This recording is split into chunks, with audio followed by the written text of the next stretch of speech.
नमस्कार, दृष्टि आईएएस के इन न्यूज़ प्रोग्राम में आपका स्वागत है।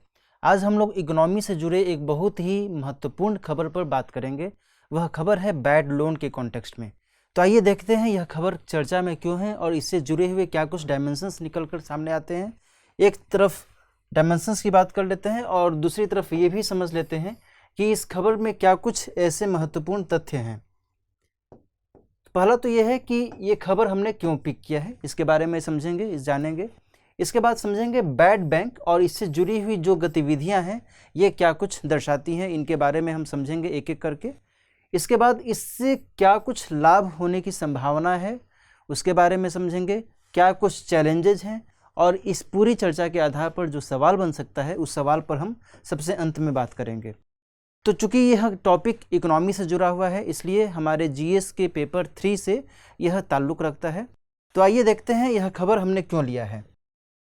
स्क्रीन पर आप देख रहे होंगे फाइनेंस मिनिस्टर निर्मला सीतारमण जी ने क्या अनाउंस किया है। उन्होंने 30,000 करोड़ रुपए से भी ज़्यादा की गारंटी की घोषणा की है। किसके लिए? तो जो नव स्थापित बैड बैंक होने वाला है उसके लिए 30,000 करोड़ रुपए से भी ज़्यादा की गारंटी शुदा प्रतिभूति के रूप में देने की घोषणा की है ना। तो इसी लिहाज से आज की चर्चा में हम लोग बैड बैंक को कवर करेंगे और ये समझेंगे कि इसके क्या कुछ मायने हैं और इसकी क्या कुछ जो कार्यप्रणाली है ये होने वाली है। आइए देखते हैं क्या इसमें और बातें कही गई हैं। तो बात करते हैं बैड बैंक और इससे जुड़ी हुई जो गतिविधियां हैं उसके बारे में। लेकिन इसके पहले आप थोड़ा ये समझ लीजिए कि परिसंपत्ति और दायित्व क्या होता है, तभी आप आगे और अच्छे से समझ पाएंगे। परिसंपत्ति का मतलब हुआ एसेट और दायित्व का मतलब हुआ लायबिलिटी। एसेट का मतलब क्या हुआ? परिसंपत्ति या एसेट क्या चीज़ है? बैंक के कॉन्टेक्स्ट में यदि देखा जाए तो यदि बैंक किसी भी व्यक्ति या फिर कंपनी को ऋण देता है तो उसके एवज में उसे ब्याज मिलता है और यदि ये ऋण समय के अनुसार समय रहते चुकाया नहीं गया तो यह जो है बैड लोन के तौर पर क्रिएट होने लगता है। तो वर्तमान में कुछ ऐसी ही स्थितियां भारतीय बैंकिंग व्यवस्था में देखी जा रही हैं और वह बहुत ही चिंताजनक स्थिति हो गई है। इस तरीके से इन्हें स्ट्रेस्ड एसेट की संज्ञा भी दी जा रही है, दबावग्रस्त परिसंपत्तियों की संज्ञा दी जा रही है। जब हम बात करते हैं लायबिलिटी की तो लायबिलिटी दरअसल होता क्या है कि हर व्यक्ति बैंक में पैसे जमा करता है। आप भी जमा करते होंगे बैंक में पैसा, डिपॉजिट करते होंगे। तो आपका जो डिपॉजिट है वह बैंक में लायबिलिटी है बैंक का आपके लिए, है ना। चूँकि आपने पैसा जमा किया है तो बैंक की ये लायबिलिटी है कि एक निश्चित समय के बाद आपको वह पैसा ब्याज सहित लौटा दे, है ना। आपने इसी आधार पर तो वहाँ पैसा जमा किया था ना, कि यदि आपने फिक्स्ड डिपॉजिट किया है या फिर आपने कोई सेविंग अकाउंट खोला हुआ है तो एक समय रहते या फिर जब भी आपको आवश्यकता है आप वहाँ से पैसा निकासी उसकी कर सकें, है ना। तो ये क्या है? ये बैंक की जवाबदेही है, बैंक की लायबिलिटी है। लेकिन जब बैंक के एसेट की बात होती है तो उसके ऋण के सेंस में देखा जाता है बैंक ने किसे कितना ऋण दिया। तो वर्तमान जो परिस्थितियां हैं, वर्तमान परिस्थितियां ऐसी हैं कि भारत में जो मेनली जो सार्वजनिक बैंक हैं, है ना, पब्लिक सेक्टर बैंक्स जो हैं वो इतने अधिक ऋण दे चुके हैं और जो ऋण उन्होंने दिया है वह ऋण वापस नहीं हो पा रहा है और इस कारण से जो बैड लोन की मात्रा है वो ज़रूरत से ज़्यादा बढ़ गई है। इसी लिहाज से बैड बैंक की संज्ञा के तौर पर एक नए कॉन्सेप्ट को लाया गया है, उसके बारे में समझेंगे। लेकिन यहाँ पर मैं और हल्का सा आपको बता देना चाहूँगा कि आखिर क्यों ऐसी स्थिति आती है कि जिस कंपनी को बैंक ने लोन दिया और वह कंपनी जो है वापस पैसा नहीं दे पाई, है ना। तो आप एक उदाहरण के तौर पर समझें, मान लिया जाए कि आप किसी अपने दोस्त को कुछ पैसा ऋण के तौर पर देते हैं कि हाँ भाई ठीक है, तुम कोई दुकान खोलो या फिर कोई तुम अपना एक सेल्फ स्टार्टअप कोई खोलो, है ना। तो उस हिसाब से यदि वह जो आपका दोस्त है वह दोस्त किसी भी स्थिति में स्टार्टअप ओपन नहीं कर सकता है या फिर वह जो पैसा आपसे लिया था उसको वापस देने में असमर्थ होता है, तो ऐसे में आप उससे कई बार होता है कि आप चाहते हुए भी नहीं मांग पाते हैं, और कई बार ऐसा भी होता है कि आप मांगते भी हैं तो वह नहीं देता है। तो ये जो स्थितियां हैं, यह बैंकिंग सेक्टर में इसे हम बैड लोन के तौर पर समझ सकते हैं, जान सकते हैं। अब हम आगे बात करते हैं बैड बैंक के बारे में। आखिर यह कॉन्सेप्ट भारत में कैसे शुरू हुआ और वर्तमान में इसकी क्या स्थिति है, इसके बारे में समझेंगे। आज बैड बैंक कोई नया कॉन्सेप्ट नहीं है, बल्कि यह पहले से ही इसके बारे में जानकारियां सरकार को दी जाती रही हैं। लेकिन इस वर्ष 2021-22 का जब बजट निर्मला सीतारमण जी ने पेश किया वित्त मंत्री के तौर पर, तो उन्होंने इस बात की घोषणा की कि भारत सरकार जो है बैड बैंक के लिए कार्य करेगा, और बैड बैंक के हिसाब से जो नए प्रावधान है उसको लागू करेगी भारत सरकार, है ना। इसके लिए IBA, इंडियन बैंक एसोसिएशन ने पहले ही सुझाव दिया था, उस सुझाव को सरकार ने एक्सेप्ट कर लिया, और उसके बाद बैड बैंक के लिए कार्य प्रणाली शुरू कर दी गई, ठीक है ना। तो ये इस जो सिलसिला है ये पहले से ही शुरू हो चुका था। अब हम बात करते हैं कि अभी तो बैड बैंक का जो एक कॉन्सेप्ट है ये तो शुरू हो गया कि भाई जो भी बैड लोन्स हैं उन बैड लोन्स को हम ये वापस लाने के लिए, या फिर बैड लोन्स से जुड़ी हुई जो भी दिक्कतें हैं उसका समाधान करने की हम कोशिश करेंगे। तो पहले की क्या स्थितियाँ रही थी, पहले की स्थितियों के बारे में भी जानना ज़रूरी है। पहले किए गए जो प्रयास थे उनमें 2-3 प्रयासों का जिक्र मैं आपसे करना चाहूँगा। एक प्रयास किया गया था SDR के तौर पर, दूसरा प्रयास किया गया था S4A के तौर पर, और एक तीसरा महत्वपूर्ण प्रयास किया गया था IBC के कॉन्टेक्स्ट में। ये क्या है, इनके बारे में मैं हल्का सा बता देता हूँ। SDR में होता क्या है, इसका फुल फॉर्म होता है स्ट्रेटेजिक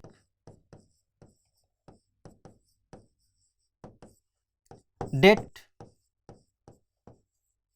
रीस्ट्रक्चर। इसमें आप मोटे तौर पर यह समझिए कि यदि बैंक ने किसी कंपनी को, किसी उद्यम को यदि लोन दिया है और वह लोन देने में वापस करने में वह समर्थ नहीं है, तो ऐसे में ये किया जा सकता था कि वह जो बैंक है उस उद्यम को ही टेक ओवर कर ले और वो किसी और को बेच दे, है ना। दूसरा एक ये उपाय भी अपनाया जाता था कि इसमें जो भी उद्यम कोई परियोजना चला रहा है, कोई प्रोजेक्ट चला रहा है, तो उसमें बैंक को इक्विटी दे दी जाए, है ना। इसमें ये जो प्रक्रिया थी इसको फॉलो किया जाता था। दूसरा है S4A। इसमें क्या है, scheme for sustainable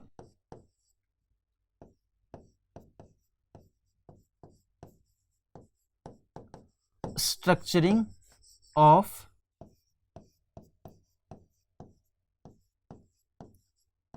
stressed assets, ठीक है ना। अब यहां पर देख रहे होंगे कि S 4 S है, इन्हीं 4 S को यहां पर S4 के तौर पर लिखा गया है, और A का मतलब हो गया assets, scheme for sustainable structuring of stressed assets, है ना। तो इसमें क्या कहा गया, इसमें यह कहा गया कि जो भी स्ट्रेस्ड एसेट्स हैं उनको हम सस्टेनेबल तौर पर, धारणीय तौर पर हम उसको स्ट्रक्चरिंग करेंगे, फिर से उसको हम व्यवस्थित करेंगे, और जो भी बैंक किसी भी उद्यम को यदि उसने ऋण दिया है तो उससे हम एक सस्टेनेबल वे में उससे हम वसूली करेंगे। इसमें इस बात का ध्यान रखा गया था कि जहां पर 500 करोड़, कम से कम 500 करोड़ रुपए से अधिक का लोन दिया गया हो, उसी पर यह जो स्कीम थी ये लागू होने वाली थी। दूसरा ये था कि यदि बैंक ने किसी उद्यम को इस तरीके से लोन दिया है और यदि वह चुकाने में असमर्थ है, तो एक तो हुआ NPA, है ना, नॉन परफॉर्मिंग एसेट। दूसरा, उस नॉन परफॉर्मिंग एसेट के साथ में कुछ राशि ऐसी हो सकती थी जो कि वह उद्यम उस बैंक को एक समय सीमा में लौटा तो सकता था, लेकिन उसने उसे लौटाया नहीं। तो उस पार्टिकुलर लोन पर एक निश्चित ब्याज दर तय की जाती है कि आपको एक न्यूनतम ब्याज दर में आप ये लोन यदि आप वापस करते हैं तब आपको हम कुछ राहत दे सकते हैं। तो ये जो स्थितियां थी, ये जो व्यवस्था थी, इस व्यवस्था के तहत कोशिश की गई कि जो उद्यम लोन लिए हुए हैं वो समय के अनुसार, समय रहते हुए हमें कुछ पैसा वापस कर सकें, है ना। तो इस तरीके से S4A स्कीम को लागू किया गया था। तीसरी क्या व्यवस्था थी? तीसरी व्यवस्था थी IBC के रूप में। इसका फुल फॉर्म है इंसॉल्वेंसी एंड बैंक्रप्सी कोड।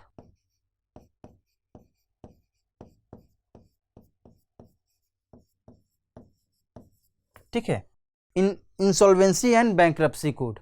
इसके तहत ये था कि यदि कोई भी उद्यम यदि पैसा चुकाने में असमर्थ है या फिर कुछ भी ऐसी स्थिति है, तो इस कोड के माध्यम से या तो उसे फिर से रिवाइव किया जा सकता था, फिर से उसे पुनर्जीवित करने की कोशिश की जाती थी, या फिर उसे क्लोज कर दिया जाता था, या फिर उसे दिवालिया घोषित करने की व्यवस्था की गई थी इसके माध्यम से, है ना। तो अब आपको मैं फिर से एक बार रिपीट कर देता हूं, ताकि यहाँ पर चूंकि ये कॉन्सेप्चुअल है, ये समझना बहुत ज़रूरी है, तब हम आगे की तरफ आगे बढ़ेंगे। पहला क्या मैंने बताया? SDR, स्ट्रेटेजिक डेट रीस्ट्रक्चर की बात हो रही थी, जिसमें क्या होता था कि बैंक ने किसी कंपनी को यदि पैसा दिया है, लोन दिया है, और यदि उस कंपनी ने लोन चुकाने में असमर्थता जताई है, तो ऐसा किया जा सकता था कि उस कंपनी को वह बैंक टेक ओवर कर ले और किसी और को बेच दे। दूसरा, यदि उस कंपनी ने कोई प्रोजेक्ट लॉन्च किया हुआ है और वो पैसे की कमी के कारण होल्ड पर है, तो बैंक जो है उससे इक्विटी की डिमांड कर सकता था कि ठीक है, आप अपना प्रोजेक्ट शुरू कीजिए, और लेकिन इस प्रोजेक्ट में आप मुझे इक्विटी के तौर पर दीजिए कुछ। ठीक है, ये व्यवस्था थी SDR के तहत। बात समझ में आ रही है? दूसरा जो मैंने आपको बताया अभी, इसमें S4A, जिसमें रीस्ट्रक्चरिंग करने की बात की जा रही थी सस्टेनेबल तौर पर, इसमें मैंने वही बताया है कि कम से कम 500 करोड़ का लोन होना चाहिए। ये टारगेट रखा गया था कि कम से कम लोन की जो सीमा है वो 500 करोड़ होनी चाहिए। दूसरा ये कि यदि कुछ पैसा यदि वह उद्यम, वह कंपनी चुकाने की स्थिति में रहा हो, लेकिन वह उसे नहीं चुका पाया हो, तो उस पार्टिकुलर लोन के लिए, उस पार्टिकुलर पैसे को वापस लेने के लिए जो कंपनी है वह एक न्यूनतम ब्याज दर पर जो भी बैंक तय करे, वह बैंक उसे वापस करने के लिए कह सकता है, और उसके आधार पर उसे वापस किया जा सकता है, और उसके लिए उसे अधिक समय सीमा भी दे दी जा सकती है। लेकिन यहाँ पर यह शर्त लागू की गई थी कि यदि इस तरीके से पैसा वापस किया जाएगा उस कंपनी के द्वारा, तो उसे कम से कम 50% का जो रीपेमेंट है वह उस पार्टिकुलर ईयर में ही कर देना चाहिए। कितना? कम से कम 50% का, है ना। मिनिमम 50% का रीपेमेंट उस पार्टिकुलर ईयर में ही कंपनी को कर देना चाहिए था। किसे? बैंक को। और तीसरा जो मैंने बताया IBC, insolvency and bankruptcy code, इसमें यही था कि या तो उसे फिर से रिवाइव किया जा सकता था, या फिर उसे दिवालिया ही घोषित कर दिए जाने की बात की जा रही थी इसके माध्यम से। अब हम आगे बात करते हैं, आगे क्या कहा गया है। आगे हम बात करते हैं वर्तमान नीति की ओर। वर्तमान नीति में क्या कहा गया है? वर्तमान नीति में जो घोषणा की गई है उसमें यह है कि बैड बैंक की स्थापना की गई है अब। ठीक है, कंपनी एक्ट के तहत इसे निगमित भी कर दिया गया है, और इसके लिए अब क्या किया गया है,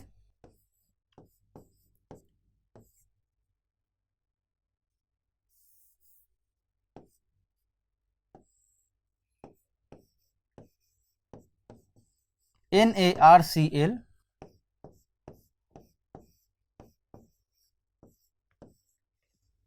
IDRCL, ये दो व्यवस्थाएं की गई हैं। NARCL का मतलब क्या हुआ?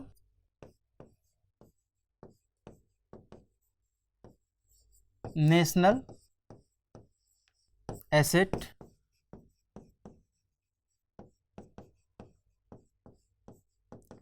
Reconstruction company limited.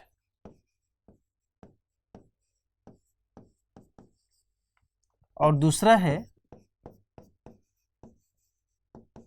India date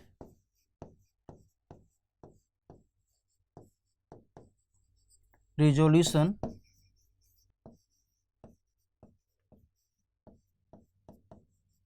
company limited. यहाँ पर दो एंटिटीज़ बनाई गई हैं, दो ऐसी संस्थाओं का गठन किया गया है जो इस बैड बैंक के तहत काम करेंगे। पहला है NARCL, जिसे हमने क्या कहा है, national asset reconstruction company limited, और दूसरा हो गया है IDRCL, जिसमें India debt resolution company limited यह कहा गया है। ठीक है ना। तो इसमें है क्या कि यह जो NARCL है ये खरीदेगा, क्या खरीदेगा, ये खरीदेगा बैड लोन। ठीक है, जो स्ट्रेस्ड एसेट भी जिसको कहा जा सकता है।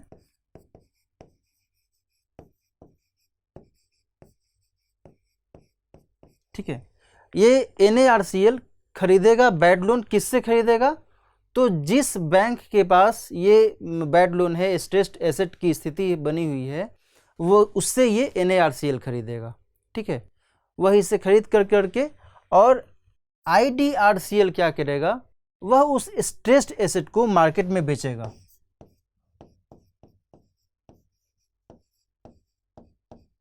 कहां पर बेचेगा? मार्केट में।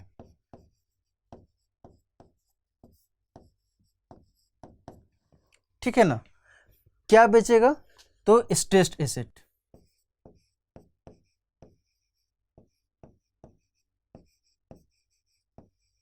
ठीक है, अब आप समझ सकते हैं कि एक जो एंटिटी है, एक जो संस्था है, वह स्ट्रेस्ड एसेट को खरीदने का काम करेगा और दूसरा जो है वह इसे बेचने का काम करेगा। कहाँ पर? मार्केट में। ठीक है ना। अब जब NARCL इससे खरीदेगा, बैंक से जब खरीदेगा, तो जाहिर सी बात है जब खरीदेगा तो उसका कुछ भुगतान करेगा, है ना। भुगतान क्या करेगा और कितना करेगा? तो भुगतान जो है ये बैंक को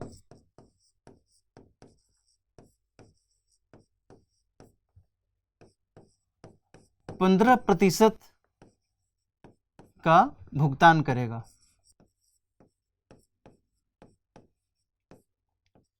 बात समझ में आ रही है? बैंक को 15% का भुगतान करेगा। किस चीज का 15%? जिस राशि को उसने खरीदा था उसके आधार पर यह 15% का भुगतान करेगा। ठीक है, किसे? बैंक को। अब बाकी बचा 85%। 85% कैसे वो भुगतान करेगा? तो 85% जो है वो सिक्योरिटी रिसीट के तौर पर जमा कर देगा। ठीक है ना, प्रतिभूति रसीद के तौर पर वह बैंक के पास जमा कर देगा। कौन? NARCL, है ना। 15% तो उसने क्या किया कि जिस तय राशि पर उसने उससे स्ट्रेस्ड एसेट लिया बैंक से, उसने कहा कि ठीक है आप इतना रुपए में आप मुझे दे दीजिएगा, लेकिन हम आपको अभी फ़िलहाल 15% ही इसका भुगतान करेंगे। तो 15% तो बैंक को मिल गया तत्काल, लेकिन बचा जो 85% के लिए उसने कहा कि ठीक है हम आपको सिक्योरिटी रिसीट दे देते हैं, जब हम मार्केट में बेच देंगे तब उससे जो हमें राशि मिलेगी उस राशि से हम आपको बाकी 85% का भुगतान कर देंगे। ठीक है ना। तो यह एक व्यवस्था बनाई गई है। यह व्यवस्था जो है एक बार फिर से मैं समझा देता हूं कि NARCL क्या करेगा? बैंक से खरीदेगा स्ट्रेस्ड एसेट और IDRCL उस स्ट्रेस्ड एसेट को बेचेगा। ठीक है, जब बैंक से ये खरीदेगा तो बैंक को भुगतान भी करना पड़ेगा, है ना। जब भी हम कोई सामान खरीदते हैं तो उसके एवज में हमें भुगतान करना पड़ता है। तो भुगतान करने के लिए यही तय किया गया है कि वर्तमान में जिस तय राशि पर हम आपसे खरीद रहे हैं उसका 15% का भुगतान देन एंड देयर हम कर देंगे, बाकी 85% का जो भुगतान है हम बाद में करेंगे। अभी फ़िलहाल आप उसके लिए सिक्योरिटी रसीद रख लीजिए, है ना, प्रतिभूति रसीद आप रख लीजिए। ठीक है, अब यहाँ पर एक बात आती है कि यदि NARCL ने कहा तो कि ठीक है हम मार्केट में बेच देंगे, आप मुझे दे दीजिए, है ना, लेकिन वो मार्केट में बिका ही नहीं, या फिर कम कीमत पर बिका, जितने में बिकने की आशा की थी उसने, है ना, बेचने की जितनी आशा की थी उससे कम कीमत में भी बेचा, तो बैंक को जो 85% देने का वादा किया गया था, यह तो फिर इसमें दिक्कत आ जाएगी। वैसी स्थिति में क्या होगा, तो भारत सरकार ने 30,600 करोड़ रुपए की जो राशि दी है बैंक को, उस राशि में से ही भुगतान किया जाएगा ऐसी स्थिति में। जबकि एक अंतर आएगा, एक डिफरेंस आएगा कि जितना में तय किया गया था कि हाँ हम आपको 500 रुपया चुकाएंगे आपके बैड लोन के एवज में, और यदि जो बैड लोन जो मार्केट में बेचा गया वो मान लो कि 400 रुपये में ही बेचा गया, है ना, या फिर बिका ही नहीं, तो ऐसी स्थिति में जो डिफरेंस आएगा उस डिफरेंस को इसी 30,600 करोड़ रुपए से उसकी भरपाई की जाएगी। ठीक है, तो यहाँ तक ये बातें हुई। आगे देखते हैं आगे क्या है। आगे इससे क्या कुछ संभावित लाभ हो सकते हैं इसकी चर्चा करते हैं, है ना। पहला तो यह है कि इससे बैंकों को राहत मिलेगी। जाहिर सी बात है कि जब NARCL बैंकों से बैड लोन जो भी उसका है वह उससे ले लेगा, तो बैंकों के पास जो एक जोखिम है, जो एक सिरदर्द बना हुआ है कि ये पैसा हमें मिलेगा या नहीं मिलेगा, कब मिलेगा, कितना मिलेगा, यह जो सिरदर्द है उससे उसे निजात मिल जाएगा, उसे राहत मिल जाएगी।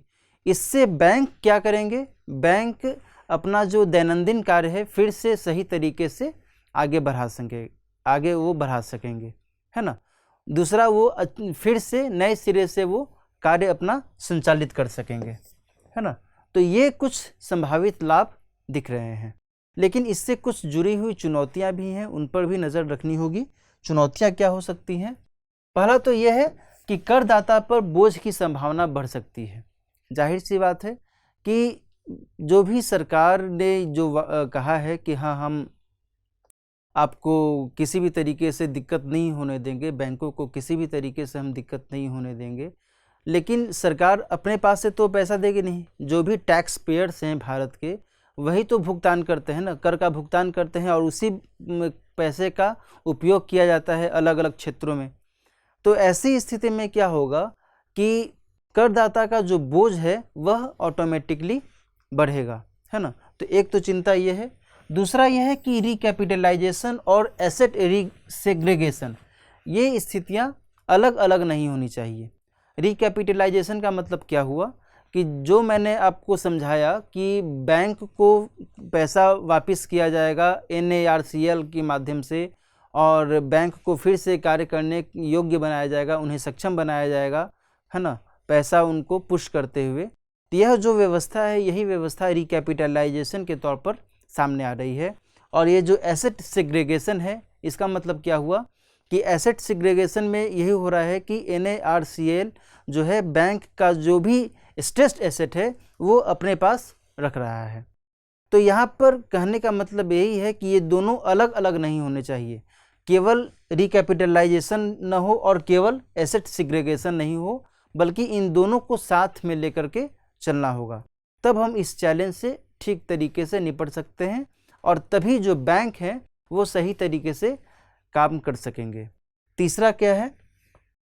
तीसरा, यहाँ पर सरकार की भूमिका भी देखनी होगी कि सरकार ने जो 30,600 करोड़ रुपए बैंक को आवंटित किए हैं, उसमें ऐसा न हो कि वह जो पैसा है वो एक तरीके से और अधिक लायबिलिटी वाली ही बात हो जाए, है ना, कि अब उसका कैसे भरपाई हो, है ना। तो ऐसा इसमें सरकार को ध्यान रखना होगा कि जो भी बैंक सरकार के जो भी प्रावधान हैं उन प्रावधानों का सही तरीके से पालन करते हैं, तभी उन्हें इस तरीके से लाभ मुहैया करवाया जाए।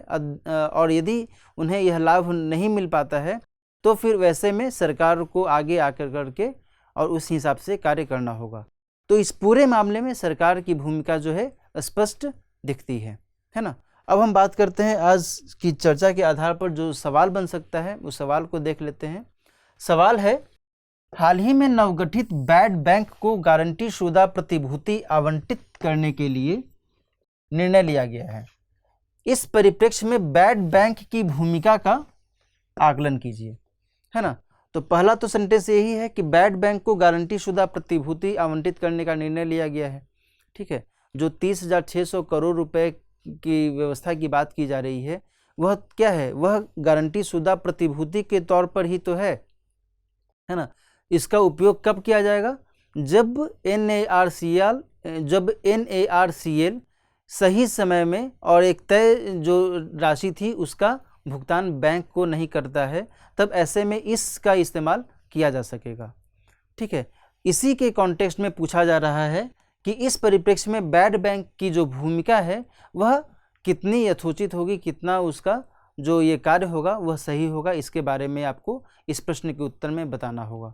तो आपको NARCL और IDRCL इन सभी की जो क्रियाविधि है इसके बारे में बताना होगा, साथ ही इससे क्या कुछ लाभ होने की संभावना है, क्या कुछ चैलेंजेज हैं, इसके बारे में भी आपको जिक्र करना होगा, है ना। तो आज की चर्चा में इतना ही, मिलते हैं नेक्स्ट सेशन में किसी नए और महत्वपूर्ण टॉपिक के साथ। तब तक अपना ख्याल रखिए, नमस्कार।